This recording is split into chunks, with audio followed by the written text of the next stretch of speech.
ಉಡುಪಿಯ ಹಿರಿಯ ಪೇಜಾವರ ಶ್ರೀಗಳ ಮಾತನ್ನು ಇಷ್ಟೊತ್ತು ಮಾತಾಡಿದ್ವಿ. ಆದರೆ ಈಗ ಕಿರಿಯ ಸ್ವಾಮೀಜಿಗಳ ವಿಚಾರ, ಅದಕ್ಕೂ ಇದಕ್ಕೂ ಸಂಬಂಧ ಇಲ್ಲ, ಇದು ಬೇರೆ. ಇದು ಇವತ್ತು ನಮ್ಮ ಹೀರೋ. ಒಬ್ಬರು ಸ್ವಾಮೀಜಿ ಆದ ಕೂಡಲೇ ಏನೆಲ್ಲ ಮಾಡಬಹುದು ಅಥವಾ ಏನೆಲ್ಲ ಮಾಡಬಾರದು ಅಂತ ಅವರವರಲ್ಲೇ ಜನರಲ್ಲೇ ನಿಯಮಗಳನ್ನು ಇತಿಮಿತಿಗಳನ್ನು ಹಾಕೊಂಡ್ಬಿಡ್ತಾರೆ. ಕೆಲವರು ಅದನ್ನೆಲ್ಲ ಮೀರಿ ಒಂದು ರೀತಿ ಭಿನ್ನವಾಗಿ ಮುಂದಕ್ಕೆ ಹೋಗ್ತಾರೆ ಅವರವರ ಆಸ್ತೆಗಳಿಗೆ ತಕ್ಕಂತೆ. ಇದು ಹಾಗೆ. ನನ್ನ ಆಸ್ತೆಗಳು ನನ್ನ ಬದುಕಿನಲ್ಲಾದ ಬದಲಾವಣೆಗಳಿಗೂ ಅದಕ್ಕೂ ಅಡ್ಡಿ ಬರಲ್ಲ ಅನ್ನೋದಷ್ಟೇ. ನಾನು ಇಂಜಿನಿಯರ್ ಆದ ತಕ್ಷಣ ಈ ಕೆಲಸ ಮಾಡಲ್ಲ, ನಾನು ಇದಾದ ತಕ್ಷಣ ಆ ಕೆಲಸ ಮಾಡಲ್ಲ ಅನ್ನೋದು ಅಲ್ಲ. ನನ್ನ ಆಸ್ತೆಗಳಾಗಿ ಉಳ್ಕೊಂಡಿರುತ್ತವೆ ಅನ್ನೋದಕ್ಕೆ ಒಂದು ಎಕ್ಸಾಂಪಲ್ ನೋಡಿ.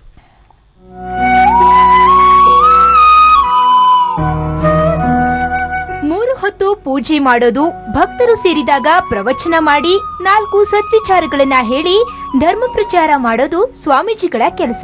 ಆದ್ರೆ ಉಡುಪಿಯ ಪೇಜಾವರ ಮಠದ ಕಿರಿಯ ಯತಿ ಶ್ರೀ ವಿಶ್ವಪ್ರಸನ್ನ ತೀರ್ಥ ಸ್ವಾಮೀಜಿ ಮಾತ್ರ ತುಂಬಾ ವಿಭಿನ್ನ. ಡಿಗ್ರಿ ಮುಗಿದ ಬಳಿಕ ಸಂಸಾರದ ಕೊಂಡಿ ಕಳಚಿಕೊಂಡು ಮಠ ಸೇರಿದ್ರು. ಯಾವುದೇ ಪ್ರಚಾರದ ಅಪೇಕ್ಷೆ ಇಲ್ಲದೆ ಈ 53ರ ವಯಸ್ಸಲ್ಲೂ 23ರ ಯುವಕರಂತೆ ಚುರುಕಿನಿಂದ ಕೆಲಸ ಮಾಡ್ತಾರೆ. ಪೀಠಾಧಿಕಾರ ಪಡೆದ ನಂತರವೂ ಕೃಷಿಕನಾಗಿದ್ದಾರೆ. 2004ನೇ ಇಸ್ವಿಯಲ್ಲಿ ಉಡುಪಿಯಿಂದ 20 ಕಿಲೋಮೀಟರ್ ದೂರವಿರುವ ನೀಲಾವರಿ ಎಂಬಲ್ಲಿ 37 ಎಕರೆ ಜಮೀನು ಖರೀದಿ ಮಾಡಿ ಗೋಶಾಲೆಯನ್ನ ಆರಂಭಿಸಿದ್ರು. ಇವತ್ತು ಈ ನೀಲಾವರದಲ್ಲಿ 1280ಕ್ಕೂ ಹೆಚ್ಚು ಗೋವುಗಳಿವೆ. ಗೋವುಗಳೆಂದ್ರೆ ಸ್ವಾಮೀಜಿಗೆ, ಸ್ವಾಮೀಜಿ ಅಂದ್ರೆ ಗೋವುಗಳಿಗೆ ಅಷ್ಟು ಪ್ರೀತಿ. ಸರ್ಕಾರದ ಕೆಲಸವನ್ನು ನಾವು ಮಾಡ್ತಾ ಇದ್ದೇವೆ ಅನ್ನತಕ್ಕಂಥ ದೊಡ್ಡ ಸಂತೃಪ್ತಿ ಇದೆ. ಜೊತೆಗೆ ಕೃಷಿಕರು ತಾವು ಅಶಕ್ತರಾದಾಗ ತಂದು ಬಿಟ್ಟಿರತಕ್ಕಂಥ ಗೋವುಗಳು ರೈತರ ಸೇವೆಯೂ ಹೌದು, ಇದು ಸರ್ಕಾರದ ಸೇವೆಯೂ ಹೌದು. ಅದನ್ನು ನಾವು ಮಾಡ್ತಾ ಇದ್ದೇವೆ. ಗೋವುಗಳಿಗೆ ಆಹಾರದ ಸಮಸ್ಯೆ ಬರದಂತೆ ತಾವೇ ಮೇವನ್ನ ಬೆಳೆದು ಕಟಾವು ಮಾಡ್ತಾರೆ. ಸಾವಿರಾರು ಗೋವುಗಳಿದ್ರೂ ಇಲ್ಲಿ ಸಿಗುತ್ತಿರೋದು ಕೇವಲ 22 ಲೀಟರ್ ಹಾಲು ಮಾತ್ರ. ಪ್ರತಿದಿನ ಸುಮಾರು 50,000 ರೂಪಾಯಿ ಗೋಶಾಲೆಗೆ ಖರ್ಚಾಗುತ್ತೆ. ಸರ್ಕಾರ ಗೋಶಾಲೆಗೆ ಕೊಡೋ ನೆರವು ಕೂಡ ಕಡಿಮೆಯಾಗಿದೆ. ಎಲ್ಲವನ್ನ ಪೇಜಾವರ ಕಿರಿಯ ಶ್ರೀಗಳೇ ಭರಿಸ್ತಾರೆ. ಕೇವಲ ದೇವರ ಪೂಜೆ ಪುನಸ್ಕಾರ ಅಂತ ಹೇಳಿ ಮಾತ್ರ ಇಲ್ಲ. ಕೇವಲ ಒಬ್ರು ಸನ್ಯಾಸಿ ಮಾತ್ರ ಅಲ್ಲ, ಅವರು ಒಬ್ಬ ಗೋಪ್ರೇಮಿ ಹಾಗೂ ಪರಿಸರ ಪ್ರೇಮಿ ಅಂತ ಹೇಳ್ಬೋದು. ಇಷ್ಟೇ ಅಲ್ಲ, ಬುದ್ಧಿಮಾಂದ್ಯ ಮಕ್ಕಳಿಗಾಗಿ ಪಕ್ಕದಲ್ಲಿ ಒಂದು ವಿಶೇಷ ಶಾಲೆ ತೆರೆದಿದ್ದಾರೆ. 3 ಸಿಬ್ಬಂದಿಯನ್ನಿಟ್ಟು ಎಲ್ಲರ ಪೋಷಣೆ ಮಾಡ್ತಾರೆ. ಕಾಲ್ನಡಿಗೆಯಲ್ಲೇ ದೇಶ ಸಂಚಾರ ಮಾಡಿರುವ ಸ್ವಾಮೀಜಿ ಹೋದಲೆಲ್ಲ ಪ್ರವಚನ ಮಾಡಿ ಹಣ ಸಂಗ್ರಹ ಮಾಡಿ ಅದನ್ನ ಗೋಶಾಲೆ ಹಾಗೂ ವಿಶೇಷ ಶಾಲೆಗೆ ಬಳಸ್ತಾರೆ. ಇದೆಲ್ಲದರ ಜೊತೆಗೆ ಮಠದ ದೊಡ್ಡ ಜವಾಬ್ದಾರಿ ಕೂಡ ನಿರ್ವಹಿಸ್ತಾ ಇದ್ದಾರೆ. ಈ ಶ್ರೀಗಳಿಗೆ ನಮ್ಮದೊಂದು ನಮಸ್ಕಾರ. ಚೇತನ್ ಜೊತೆ ದೀಪಕ್ ಜೈನ್, ಪಬ್ಲಿಕ್ ಟಿವಿ, ಉಡುಪಿ. ಕೆಲವೊಮ್ಮೆ ವ್ಯಕ್ತಿಗಳಿಗೆ ನಮಸ್ಕಾರ ಹಾಕ್ತೀವಿ, ಕೆಲವೊಮ್ಮೆ ವ್ಯಕ್ತಿಗಳು ಮತ್ತು ಅವರು ಮಾಡುವ ಕೆಲಸಗಳಿಗೆ ನಮಸ್ಕಾರ ಹಾಕ್ತೀವಿ. ಇವ್ರ ವಿಚಾರದಲ್ಲಿ ಎರಡಕ್ಕೂ ನಮಸ್ಕಾರ ಹಾಕೋಣ.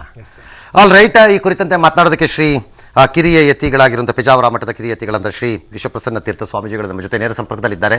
ನಮಸ್ಕಾರ ಸ್ವಾಮೀಜಿ.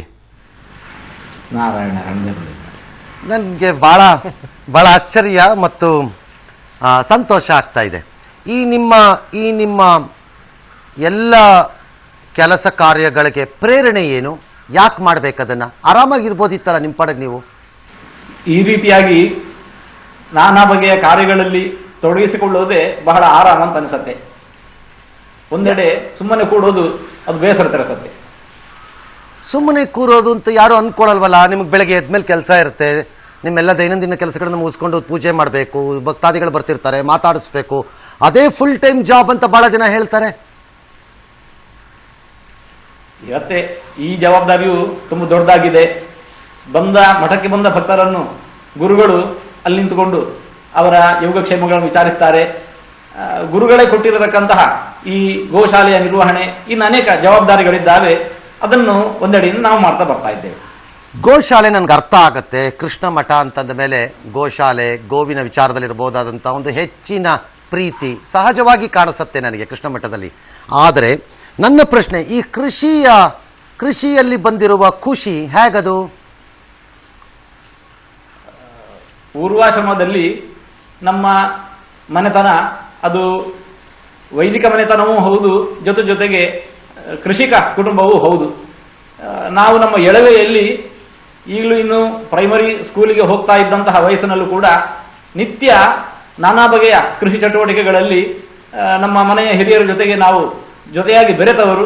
ಹಾಗಾಗಿ ಅದರ ಬಗ್ಗೆ ವಿಶೇಷವಾಗಿರತಕ್ಕಂತಹ ಅದರಲ್ಲಿ ಸಿಗುವ ಆನಂದ ಅದು ಬಹಳ ದೊಡ್ಡದು. ಸಾಮಾನ್ಯ ಸನ್ಯಾಸತ್ವವನ್ನು ಪಡೆದ ಮೇಲೆ ಪೂರ್ವಾಶ್ರಮದ ಎಲ್ಲ ಸಂಬಂಧಗಳನ್ನು ಕಡ್ಕೋತಾರೆ ಅಂತ ಹೇಳ್ತಾರೆ. ಅಂದರೆ ನಿಮಗೆ ಇದು ಈ ಸಂಬಂಧಗಳನ್ನು ಮಾತ್ರ ಕಡ್ಕೊಳಕ್ಕಾಗಲಿಲ್ಲ ಅಲ್ಲ?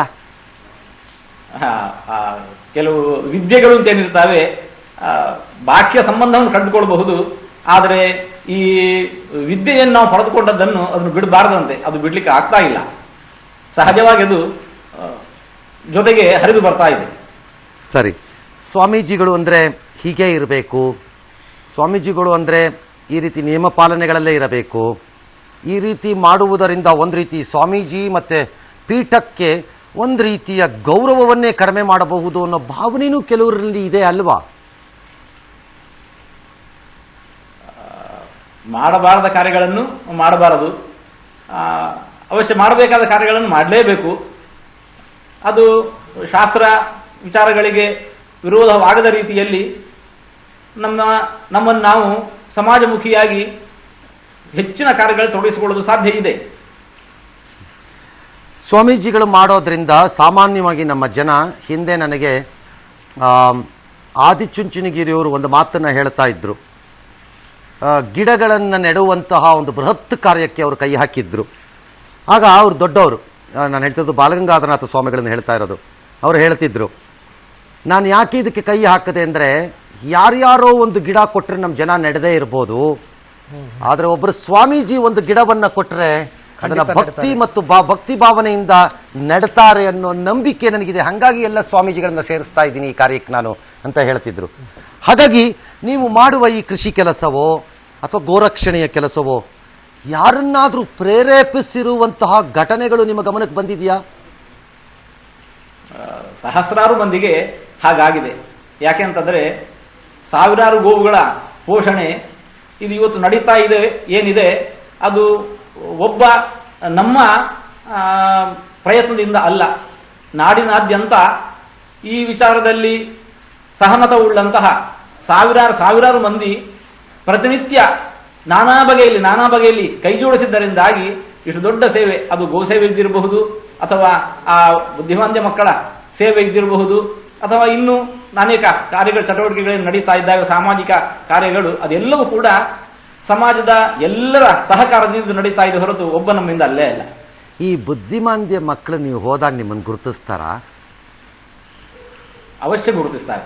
ಅಬ್ಬಾ, ಅಲ್ಲಿಗೆ ನಮ್ಮ ಜೀವನ ಸಾರ್ಥಕವಾಯ್ತು. ಹಾಗಾದ್ರೆ ಅಷ್ಟೇ ಸಾಕು ನಮಗೆ. ಅದೇ ನಾವು ಅವ್ರಿಗೆ ಇನ್ನೇನು ಮಾಡದಿದ್ರು ಬೇಡ, ಇದೆಲ್ಲದಕ್ಕಿಂತ ಸಂತೋಷ ಅದೇನೆ. ಯಾಕಂದರೆ ಅವ್ರುಗಳಲ್ಲಿ ಯಾವ ರಾಜಕಾರಣನೂ ಇರಲ್ಲ, ಯಾವ ಜಾತಿಗಳು ಇರಲ್ಲ, ಯಾವ ಮತನೂ ಇರಲ್ಲ, ಏನಿರಲ್ಲ, ಭಾಳ ನಿರ್ಮಲವಾಗಿರುತ್ತವೆ ಅವರ ಮನಸ್ಸುಗಳು.